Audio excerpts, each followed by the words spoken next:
Yo, what's going on, guys? It's your boy Psycho, and I have another Walking Dead video for you all today. And this one is going to be a Fear the Walking Dead review of the Season 2 premiere episode titled Monster. Now, I was literally about to watch the beginning of this episode. I got everything set up, started pressing record on the TV, and then my Dish Network satellite went out, and I was furious. So I did miss the intro, but I waited once again past Talking Dead an hour later until Fear the Walking Dead finally came back on so I could watch the intro, and I wanted to do a full review of everything and not be able to miss out on a few things like that intro, which is why this review is a little late, but I am really glad that I waited because I thought the intro was really awesome. Not only was the things that were happening was pretty cool, but also just the contrast of the dark waters and the light that is being shed by the fire, and it just looked really cool. I love the colors in that scene, just the light coming off of the fire onto the darkness and the waves, and then you see all of the zombies attacking,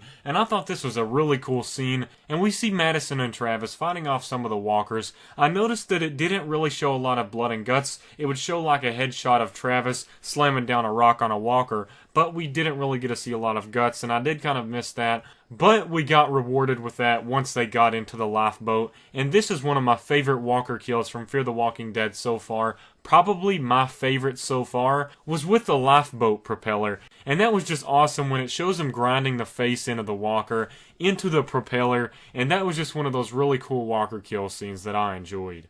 Another really cool scene that I enjoyed was when they finally got on the yacht Abigail. I think Abigail's the name. And then it shows the shot of all of the bombers bombing all of the cities and land. And then I realized it was something that I didn't really catch on at first. I was wondering why there was all of that fire. And I realized that was one of the operations the military had in plan to bomb the whole place. And we see what they're finally doing. They're bombing all of the cities and all of the landmarks and places around it. So that was definitely cool that it didn't really show exactly what that was until the end, or maybe I was just kind of dumb and didn't catch on to that. Either way, I thought it was pretty awesome. Another cool moment that I enjoyed was when they finally get on the yacht and then we see a bunch of people on that boat. And the cool thing about that is that this is one of those situations where you want to do the right thing, but you know that by doing the right thing, it could also endanger your people. So it was nice to see Travis actually step up and say, we've got to protect our family first. We got a corpse on this boat, injured people. We can't help these people. They're most likely going to try and outnumber us. And then it was also really cool to see Strand. Strand is one of my favorite characters of the show, and he's like, I filled my mercy quota today. And I just love that. That was so funny. And it's just one of those really cool lines we get from Strand, because we all know that he doesn't really give people chances, and I respect that in this world. He likes to play it safe and make sure that he is the one that gets out alive, other than all of these other possibilities to where it could be damaging to him and their group. Anyways, I just love the idea behind people being on a boat. They're out there stranded, you hear them screaming, and you think, oh, well, this group should probably help them, but you also think, oh, well, these are a lot of numbers. If they get on this boat, they could overpower the people that are already on it, like Madison and Travis and the rest of that group, and then take over the boat and kill them. So that's definitely one of those two-sided coins where you don't really know what to do, but to play it safe, you're just gonna forget about it, and you gotta live with that. And I really love when you encounter situations like that in the show. We also got to the part where Alicia gets on the walkie-talkie, and that is something that reminds me of the Walking Dead comics. I'm not going to spoil anything, but for the comic book readers, you know what I'm talking about. You're familiar with this sort of situation. But I actually really like the idea of using a walkie-talkie, especially on the ocean, because you can have people that are being very deceiving, and they might actually be the people that have a lot of weapons and a lot of people to back them up, and they could be pretending that it's only just a few of them.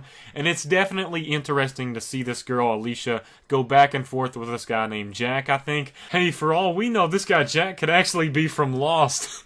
So that would be pretty cool, them in the same universe. That's kind of just funny to think about, but it's really cool to see this interaction back and forth, because they sort of give a little and take a little trust, where they're like, I can't really tell you where I am right now, and then as they advance further, they're letting them know which direction they're heading, and all of that. And it's interesting to see this grow and see how much they're going to share with each other and the information that they're going to give.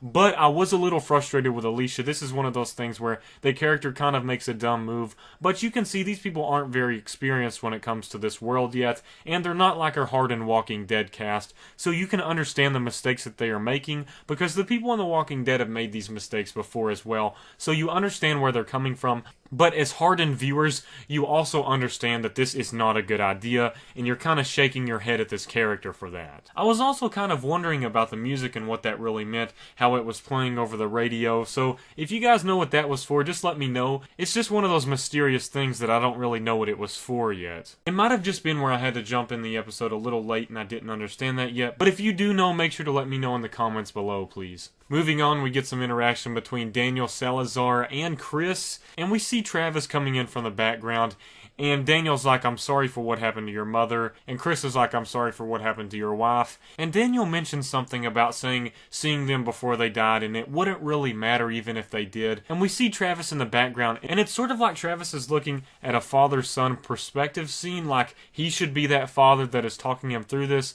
but instead he's seeing Daniel, and it's just one of those interesting things where you think, is Travis thinking that he should be in that position talking to Chris right now? We see Daniel catching fish, and that is something I really like because it adds a little bit more realism, and we're not just assuming, oh, they have tons of food on the boat already, because they're actually trying to survive, and they're explaining why they have food. So I actually like stuff like that, when it adds in a little bit more details, just to explain the things that are going on, and give it a little bit more realism.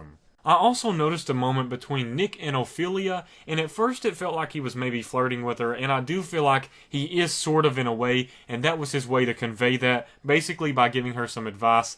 And I do wonder if he was trying to, get a little frisky with her by talking about her gunshot wound. That could go both ways, but knowing Nick, he might try and pull some sly moves on her. Moving back on over to the dinner scene where Alicia is talking about how they need to go and find this guy named Jack and his people. I love the moment where Strand comes down and he's like, if one thing you all don't understand, the first rule is that this is my boat. The second rule is that this is my boat. And if you don't understand the first and second rule, this is my goddamn boat. And this is what I cracked up at this because this reminds me of Samuel L. Jackson in Snakes on a Plane where he's like, I'm tired of all these motherfucking snakes on this motherfucking plane. So that's what it reminded me of. It gave me that little Snakes on a Plane vibe. And it's just one of those quotes that you really love and chalk it up as an awesome Strand quote because I loved it.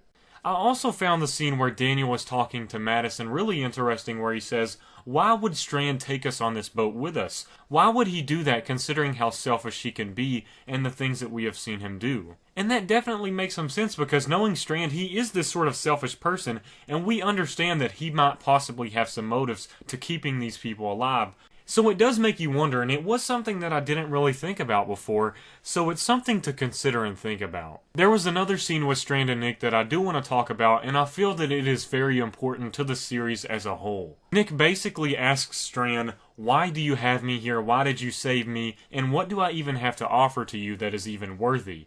And he asks him about the times he used and the times he's died, and then he asks him if he feared that. And then Nick basically says, no, not really, but that was just because I was addicted. We can now see that Strand enjoys Nick's company because he does not really fear death. And that takes it all the way back to the series title and explains why they named this series this. And it also reminds me of the scene in season 5 of The Walking Dead where Rick gives a story about his grandfather or his father that was in the war and they told how they are the Walking Dead and that's how they survived every day. And then he told his group that and that's what they have to tell themselves. So it felt like one of those stories where it finally explains why the show is called this.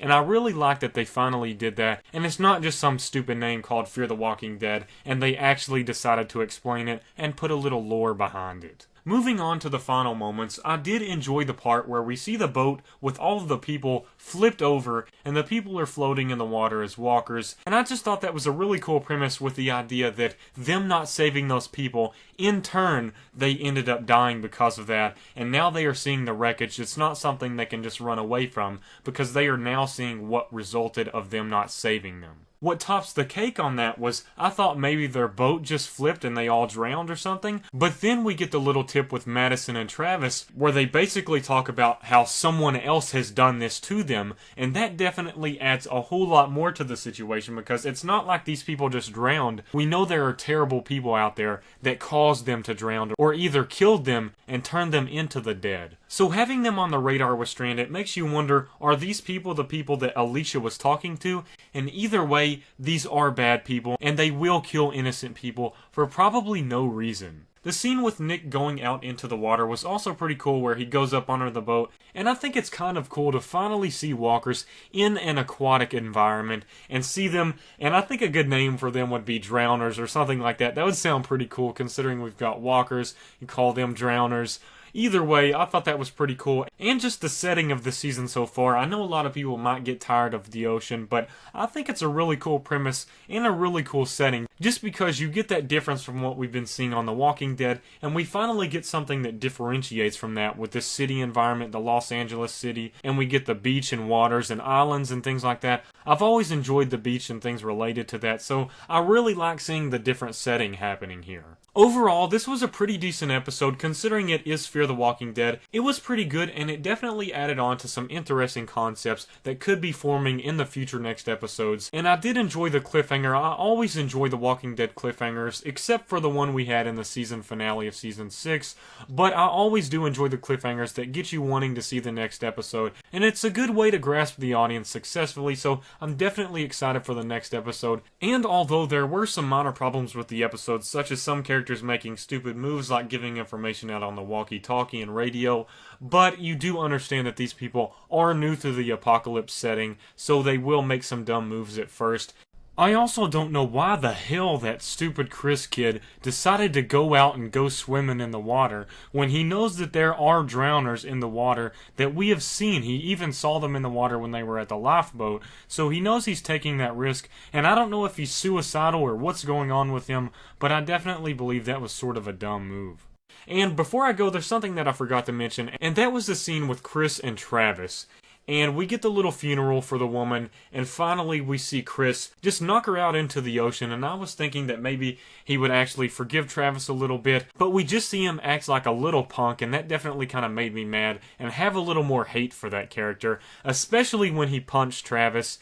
But it was cool to see Madison go in and explain everything, that she would have done the same thing, and he's finally realizing that Travis did this because he didn't want his ex-wife to turn into a monster, and for him to see that as well. And that actually references the title of this episode, so that was cool to see, but I was a little angered with Chris and his character. As always, I really appreciate you all watching. Make sure to let me know in the comments of what you thought about this episode. Are you excited about the rest of this season? Also, please make sure to leave a like on the video to show some support. Thanks again, guys. Peace out.